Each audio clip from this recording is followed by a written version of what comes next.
Oi pessoal, nesse vídeo nós vamos falar um pouquinho sobre a bioquímica da dor.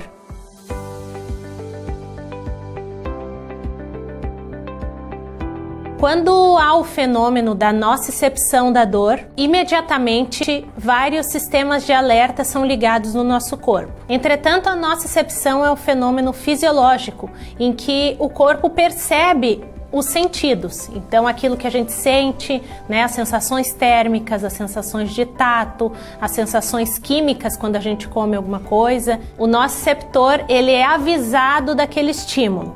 Esse é um fenômeno natural. Quando o estímulo é recebido como doloroso, sendo esse estímulo real ou potencial, o nociceptor transmite a informação dolorosa desde a periferia até o cérebro. Então, muitos desses estímulos reais ou potenciais podem ser desencadeados na periferia. Então, quando a gente tem a sensação de que algo vai nos doer, ou desencadeado a partir do sistema nervoso central. Aí a geração da dor acontece sem necessariamente existir um estímulo.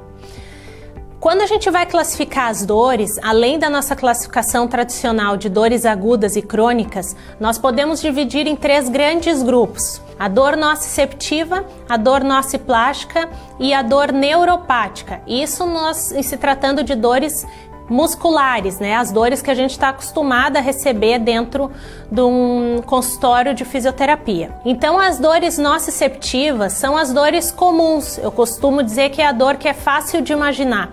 Então, é uma dor aguda, a dor de uma entorse de tornozelo, a dor quando tu força um ombro no movimento, é a dor que acontece quando dói o dente ou dói quando bate o pé no chão, né? Então, essas são as dores comuns que a maioria das pessoas tem, já tiveram ou vão ter ao longo da vida, né? Essa dor ela é bem característica de uma produção inflamatória, então ela reage bem aos anti-inflamatórios, aos analgésicos, respondem e tem melhora da dor, né?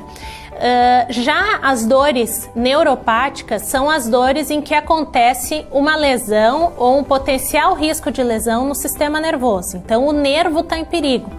Sendo uma lesão propriamente dita, então esse nervo está machucado, está comprimido, está inflamado, ou por exemplo no cérebro, em que áreas cerebrais estão com alguma patologia estrutural ou dentro de uma patologia como o Alzheimer, que é uma doença degenerativa, então a dor ela começa a partir daí.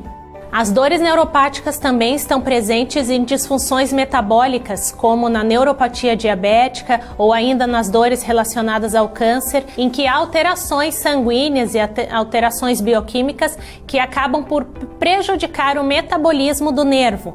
Então, há o aparecimento da dor neuropática.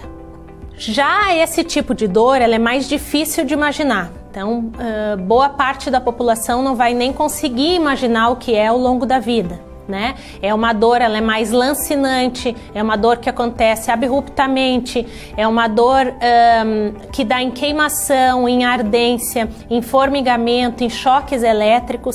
Então, uma descrição completamente diferente das dores nociceptivas, né? Ela é bem característica, normalmente não responde bem com o uso de anti-inflamatórios ou com o uso de analgésicos, né? Já tem que ir para uma linha de medicamento que são usados para inibição do sistema nervoso central, né? E além dessas dores, a gente tem um quadro de dor chamada nociplástica. O quadro das dores nociplásticas, elas fogem aquilo que a gente está imaginando sobre dor, né? Então é uma dor que ela não tem lógica, digamos assim. É uma dor que ela não segue uma direção anatômica, é uma dor que ela oscila, né? É uma dor que ela não é constante, é uma dor que sofre influência muito pelo estado e comportamento do indivíduo. Como exemplo desse tipo de dor, nós temos as dores crônicas, como a dor da fibromialgia, ou uma dor lombar crônica, mas também muitas dores agudas de repetição. A dor nociplástica normalmente não responde bem ao tratamento do fisioterapeuta convencional, porque não é abordado os aspectos multidimensionais da dor. E normalmente esse tipo de paciente tem que ser abordado por uma equipe de saúde.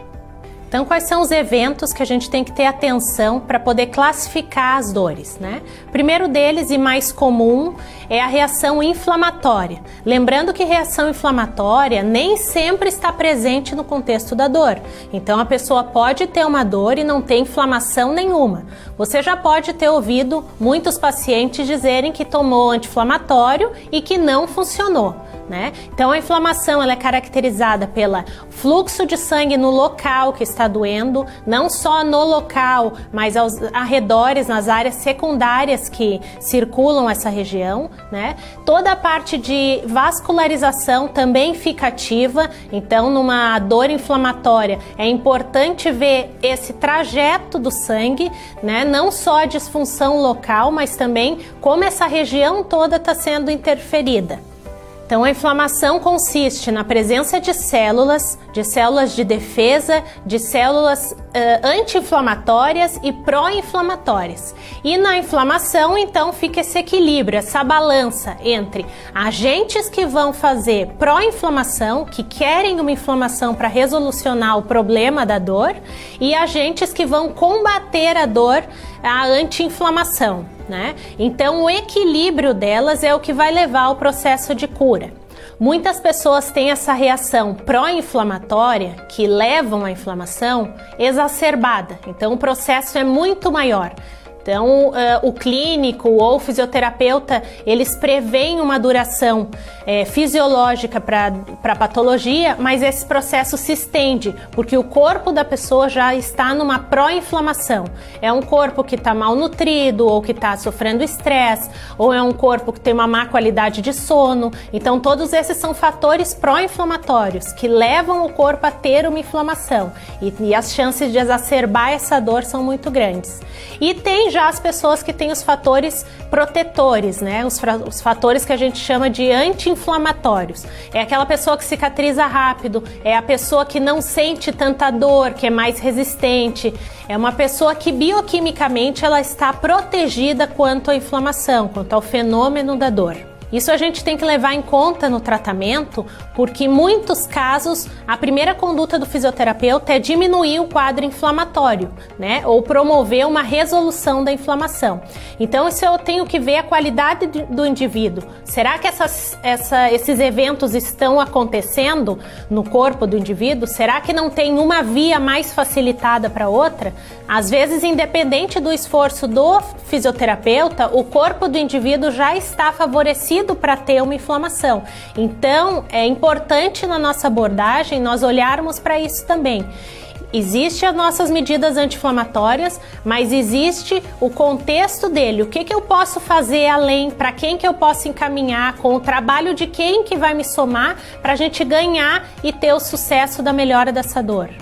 Então, a inflamação é parte do processo da dor aguda, ela é também pertencente ao processo das dores crônicas, mas daí com uma característica de inflamação crônica. Então, outras células participam desse processo, o mecanismo de ação é diferente do mecanismo agudo, mas o que vale a gente ressaltar é que nem toda dor existe a presença de uma inflamação. E aí entra o conceito de que nem toda dor existe uma lesão. Quando a gente pensa numa doença inflamatória, por exemplo, uma bursite ou uma tendinite, né? Ou ainda um processo degenerativo que acontece na artrose, por exemplo, são situações que no momento de crise podem ter um componente inflamatório. Mas se o indivíduo não está em crise, provavelmente essa inflamação não exista. Lembrando que toda inflamação é uma resposta do sistema imune e não do sistema músculo-esquelético. Então, para a gente avaliar uma reação inflamatória desse indivíduo, a gente tem que olhar também para o indivíduo como um todo. Por que ele está com característica inflamatória? Por que está favorecendo ao corpo reagir dessa maneira? Outro processo, outra etapa importante que acontece para a gente classificar as dores é a presença das células neuronais e daí da participação do sistema nervoso. Então, da periferia até o centro, a dor segue um caminho ascendente e também de informação descendente. Então, as informações que sobem da periferia até o cérebro e as informações que, depois de processadas, descem como uma resposta até a periferia. Então, quando eu vou cortar minha mão, essa informação do corte chega na cabeça, é decifrada e uma resposta perante a esse estímulo é desenvolvida. Então, eu vou tirar a minha mão, eu não vou mais colocar a mão em determinado lugar. Essa resposta, inicialmente, ela acontece através dos nociceptores, que são as células que identificam as sensações do corpo. Elas identificam a pressão, elas identificam a temperatura e identificam também a dor, o estímulo nociceptivo. A partir daí, com as vias íntegras, ela é elevada até a medula e da medula até a via do sistema nervoso central superior. Dentro do encéfalo, essa região é espalhada e codificada em diversas outras informações. Então, a informação de dor, ela é passada por um processo de memória, ela é passada por um processo emocional, ela ativa regiões motoras e aí ela é formulada uma resposta e enviada também para diversos circuitos cerebrais e de volta para o corpo periférico. As vias que conduzem essa informação até o sistema nervoso central superior, nós chamamos de vias ascendentes, também chamadas de vias excitatórias, e tem como principal neurotransmissor envolvido o glutamato.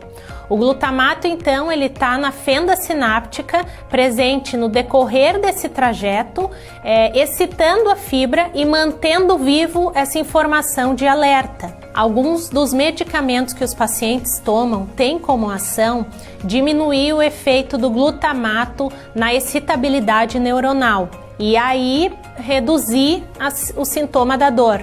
Outra via que participa desse equilíbrio são as vias inibitórias. Então, paralelamente à ativação, em qualquer dor que a gente sinta, há também um fenômeno biológico que é o fenômeno de inibição da dor. E no processo de inibição da dor, vários neurotransmissores também estão envolvidos e o principal deles é o GABA.